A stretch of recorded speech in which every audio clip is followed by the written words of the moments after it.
جو شخص بھی اس طرح کی کسی ایکٹیویٹی میں ملوث ہے اسے نشان عبرت بنا دینا چاہیے۔ نورانی مسجد میں امام ہیں، وہ کچھ نازیبا حرکات کرتے پائے گئے کسی سٹوڈنٹ کے ساتھ۔ السلام علیکم ورحمۃ اللہ۔ 2 دن پہلے جب ہم سوشل میڈیا پہ قاضی فائز عیسیٰ اور ملٹری اسٹیبلشمنٹ والا شغل کھیل رہے تھے، لاہور کے ماڈل ٹاؤن کے اندر ایک چھوٹا سا واقعہ پیش آیا، جو بظاہر تو چھوٹا سا واقعہ ہے لیکن اس پہ بات کرنا بہت ضروری ہے، اسے ڈسکس کرنا بہت ضروری ہے، کیونکہ یہ ہماری سوسائٹی کا وہ بدنما اور بدبودار چہرہ ہے جسے اکثر دکھایا نہیں جاتا، اس پہ بات نہیں کی جاتی اور اسے کارپیٹ کے نیچے دینے کی کوشش کی جاتی ہے۔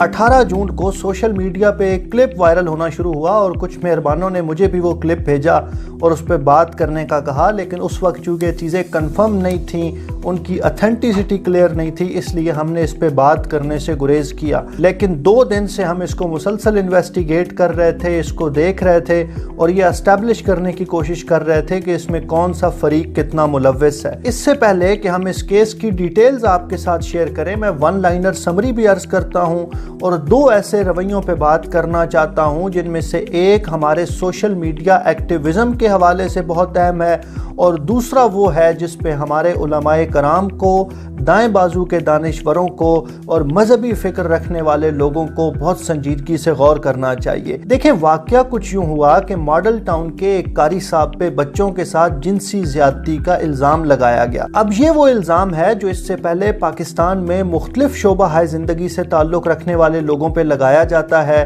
اس پہ بات کی جاتی ہے، اس طرح کے کیسز رپورٹ کیے جاتے ہیں۔ خود ہم نے اس چینل پہ عید کے دن حافظ سمیع الرحمان کے ساتھ جو افسوسناک واقعہ پیش آیا اور جس کا انجام یہ ہوا کہ حافظ سمیع الرحمان کو قتل کر دیا گیا، ہم نے اس پہ بات کی۔ لیکن افسوسناک پہلو یہ ہے کہ ہم نے ایز اے سوسائٹی اپنے ظالم اور اپنے مظلوم ڈیفائن کر رکھے ہیں۔ جہاں بھی اس طرح کا کوئی واقعہ ہوتا ہے تو ہم بجائے اصولی موقف اپنانے کے ہم یہ دیکھتے ہیں کہ یہاں پہ ظلم کرنے والی پارٹی کون سی ہے، مظلوم کی پارٹی کون سی ہے۔ میں حافظ سمیع الرحمان صاحب کے قتل کی مثال سے اس بات کو واضح کرتا ہوں، چونکہ حافظ سمیع الرحمان مذہبی فکر رکھتے تھے، حافظ قرآن تھے اور ان کے والد صاحب خود ایک مولوی تھے اور ان کے ساتھ جنسی زیادتی کرنے کی کوشش کرنے والا پولیس کانسٹیبل تھا اور وہ کوئی مذہبی شناخت نہیں رکھتا تھا، اس لیے حافظ سمیع الرحمان کے ساتھ جنسی زیادتی کی کوشش اور بالآخر حافظ سمیع الرحمان کا قتل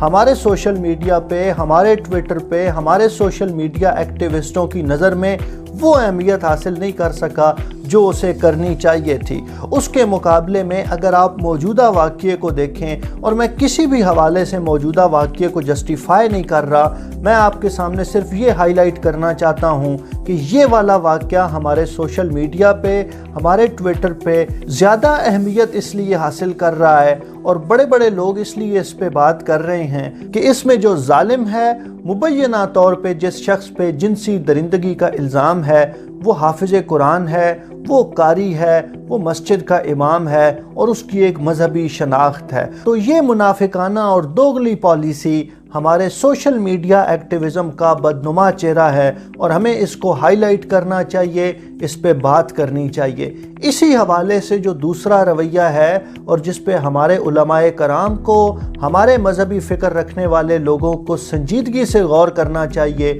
وہ یہ کہ جب بھی اس طرح کا کوئی واقعہ ہوتا ہے، جب کوئی امام مسجد، کوئی حافظ قرآن، کوئی مذہبی شناخت رکھنے والا، کوئی قاری اس طرح کی جنسی درندگی میں ملوث پایا جاتا ہے یا اس پہ الزام لگتا ہے، تو جیسے ہی ہم لوگ بات کرنے لگتے ہیں، ہمارے مذہبی فکر کے لوگ اس کو اسلام پہ حملہ سمجھتے ہیں اور ان کا اسلام خطرے میں پڑ جاتا ہے اور وہ یہ سمجھتے ہیں کہ اس طرح کے لوگوں کو ڈیفینڈ کرنا اسلام کو ڈیفینڈ کرنے کے مترادف ہے۔ میں اکثر اس طرح کے معاملات میں مذہبی لوگوں کے سامنے اپنی بات رکھنے کے لیے، انہیں اپنی بات سمجھانے کے لیے جون ایلیا کے ایک مصرے میں تھوڑی سی ترمیم کرتا ہوں، کچھ نہیں اور بات خطرے کی، دین کو مولوی سے خطرہ ہے۔ تو تمام اسلام پسندوں سے، مذہبی فکر رکھنے والے دوستوں سے میں یہ گزارش کرتا ہوں کہ اس طرح کے واقعات میں خواہ مخواہ اس کو اسلام کے اوپر حملہ تصور نہ کیجئے،